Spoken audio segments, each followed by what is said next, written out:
Assalamualaikum warahmatullahi wabarakatuh. Bismillah walhamdulillah wa syukrulillah wa salatu wassalamu ala rasulillah. Allahumma salli ala Sayyidina Muhammad wa ala ali Sayyidina Muhammad kama sallaita ala Sayyidina Ibrahim wa ala ali Sayyidina Ibrahim wa barik ala Sayyidina Muhammad wa ala ali Sayyidina Muhammad kama barakta ala Sayyidina Ibrahim wa ala ali Sayyidina Ibrahim fil alamina innaka Hamidun Majid. Nah, kali ini kita akan membincangkan sosok ulama yang juga harismatik yang pernah menjadi ketua PBNU 2 periode. Beliau adalah Kiai Haji Ahmad Hasyim Muzadi. Ya. Beliau terkenal sebagai sosok ulama yang harismatik, ceramah-ceramahnya menarik dan menyenangkan. Hampir semua orang yang pernah mendengarkan itu selalu terkesima. Dan hampir semua orang yang pernah mendengarkan itu selalu merindukannya. Beliau adalah Kiai Haji Ahmad Hasyim Muzadi. Tempatnya beliau di Cengger Ayam, tetapi beliau itu ternyata aslinya itu bukan orang Malang, yaitu orang Tuban.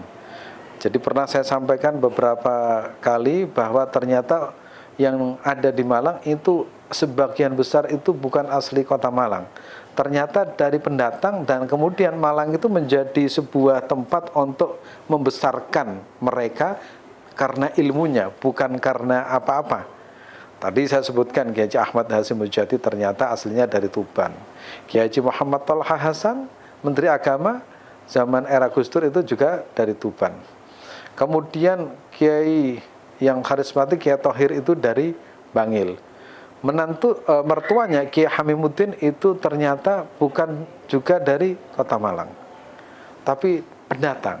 Kemudian ulama-ulama yang lain, Kiai Maskur itu ternyata nenek moyangnya bukan dari kota Malang. Oleh karena itu orang yang ingin besar itu hendaknya tinggal di Malang, ya, hendaknya tinggal, karena memang dari dulu lembaga pendidikan mulai kampus pesantren baik pesantren yang spiritual atau pendidikan Al-Quran dan juga pendidikan fikih dan juga ilmu yang lain itu ada di kota Malang. Nah, saat ini kita akan membincangkan Kiai Haji Ahmad Hasyim Muzadi yang berasal dari Tuban. Beliau yang pernah saya kenal, kebetulan beliau itu waktu itu sering ke Mekah dan saya waktu itu menjadi mahasiswa di sebuah kampus di Mekah yaitu Ummul Qura University. Saya kenal dengan beliau itu, yang saya ambil itu adalah gagasan-gagasannya. Gagasan-gagasannya itu menarik, ya. Kemudian ketika memberikan ceramah-ceramah atau tausiah-tausiah, beliau itu sangat asik dan menarik. Hampir semua orang terkesima dengan apa yang beliau sampaikan.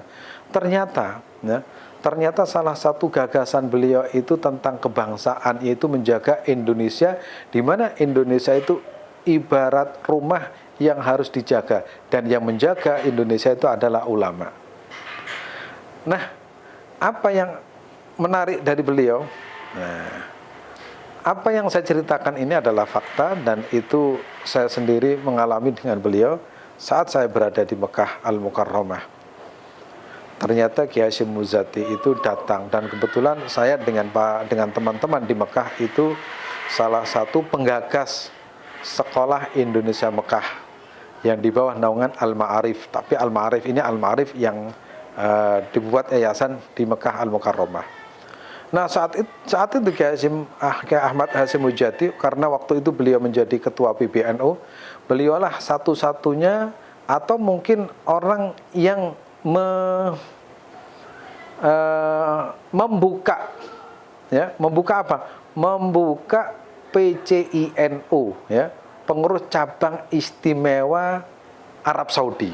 Beliau yang menyampaikan itu. Ternyata beliau yang punya gagasan di seluruh dunia itu ada PCINU, dan itu yang membuka adalah salah satu tokoh kita yang bernama Kiai Ahmad Hasyim Muzadi. Nah, ceramah-ceramahnya beliau itu menarik. Tapi bukan hanya ceramahnya yang menarik, tapi beliau itu juga menyumbangkan. Pada waktu itu beliau itu menyumbang, kalau nggak salah itu sekitar 5.000 US dollar untuk berdirinya Sekolah Indonesia Mekah. Nah, kami yang menerima pada waktu itu, kami dengan senang dan bahagia, karena beliau ternyata bukan hanya memberikan kontribusi terhadap kota Malang dengan pondok pesantrennya Al-Hikam, dan juga di Bogor, tapi juga memberikan kontribusi terhadap pendidikan di Kota Mekah, gagasan-gagasannya dan juga duitnya. Dan yang menarik dari beliau, apa yang beliau sampaikan, beliau sering menyampaikan tentang keindonesiaan ini. Beliau itu pernah dalam sebuah ceramahnya itu menyampaikan, dan itu saya tulis dan itu saya catat, apa menurut beliau, apa bedanya Wali Songo dengan Wali Jenggot. Nah, itu menarik ya, karena beliau itu melihat Indonesia itu sebagai rumah yang harus dijaga dengan baik, yang salah satu yang menjaga adalah NU, Nahdlatul Ulama. Beliau mengatakan, apa bedanya Wali Songo dengan Wali Jenggot. Saya mengutip apa yang disampaikan beliau.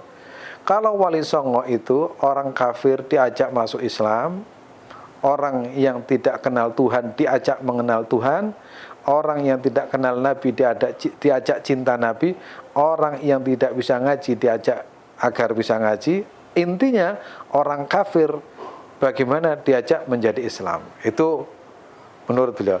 Tapi kalau Wali Jenggot, orang yang sudah jelas Islam, sholat, puasa, zakat, hanya karena mungkin ziarah kubur, itu dikafir-kafirkan. Nah, saat itu beliau sampaikan, semua hadirin tertawa. Nah, ini yang membuat beliau itu menarik di mata masyarakat secara umum, karena gagasan-gagasan beliau tentang keindonesiaan itu sangat menarik. Dan juga beliau itu adalah sosok yang sangat elegan, beliau itu sangat egaliter, beliau itu sangat ramah dengan siapapun, dan gagasan-gagasannya hingga sekarang bisa dirasakan untuk Kota Malang, Indonesia, dan juga dunia. Termasuk beliau itu memberikan kontribusi yang sangat besar terhadap pendidikan karakter dan juga pendidikan salaf dan juga pendidikan modern.